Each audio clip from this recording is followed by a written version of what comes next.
Migrant caravan that has been headed to the U.S. border for weeks. And then on the other side of the fence, pro-immigrant protesters have gathered. CNN's Leila Santiago is on the Mexican side of the border. She's been covering the passage of this caravan since the very beginning. Leila, tell us, set the scene for us. What is happening there?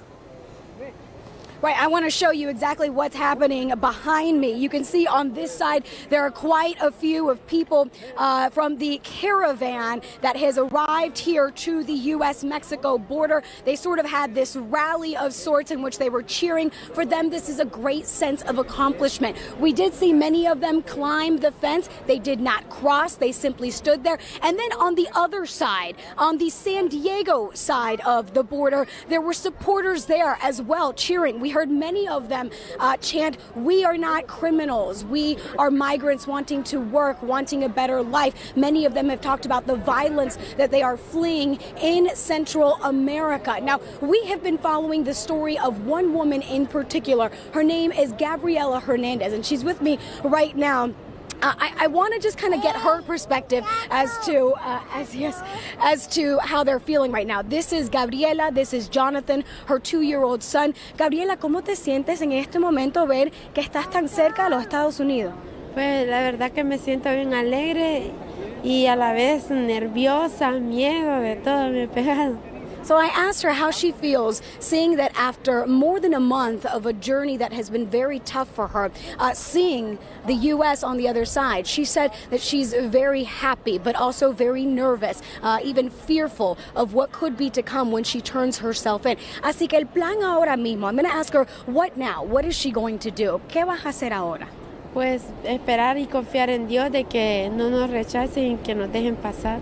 She says that her plan now is to wait and pray to God that she is not rejected at the U.S.-Mexico border. I'm going to ask her a key question so that everyone can sort of understand, why is she fleeing? What is this about? Para que la gente entiendan, ¿por qué te fuiste de Honduras?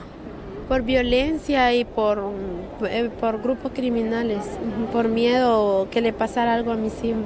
¿Algo como qué?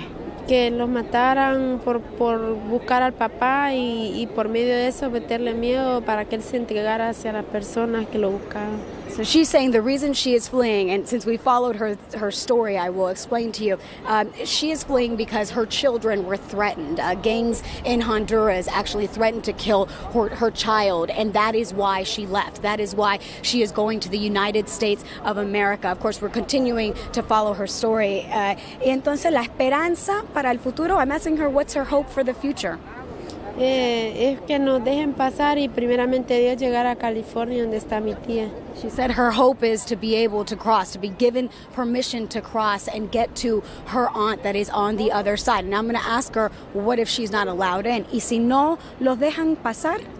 Ese es un miedo el que tengo, de que no nos vayan a dejar pasar y yo no puedo volver a mi país. Ahí sí no sé qué pasaría, la verdad. So she said that's her greatest fear, that she won't be able to leave because she says she can't go back to her country. Gabriela, muchas gracias. I want to explain to you what sort of the process is in going to the U.S. What this group will be doing, a group of about 100 to 200 migrants with this caravan, they plan to go to the port of entry and turn themselves in to seek asylum. I want to be very clear. That is a legal process. That is the legal way to do it. This group has been criticized by many for illegal actions. This group in particular, they plan to do this the legal way. Gabriela has even said that that is very important to her, to go to the United States in a legal manner seeking asylum. Now, many of the people in this caravan have also opted to stay in Mexico. They are seeking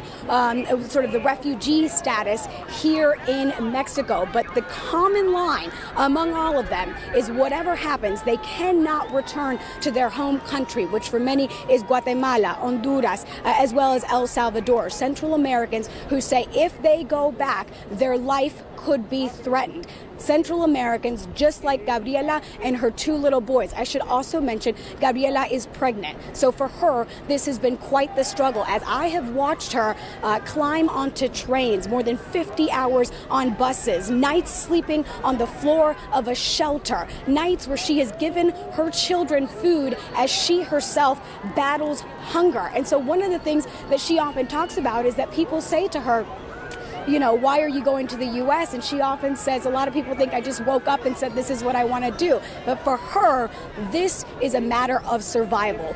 What will happen in a matter of hours when they go to the port of entry seeking asylum is the big question. What will the United States permit? Already we have heard the Attorney General as well as the President and Department of Homeland Security say that they plan to send a lot more attorneys, have judges on hand to be able to adjudicate these cases, to be able to process them quickly. But that uncertainty is still very much alive and creating the fear for these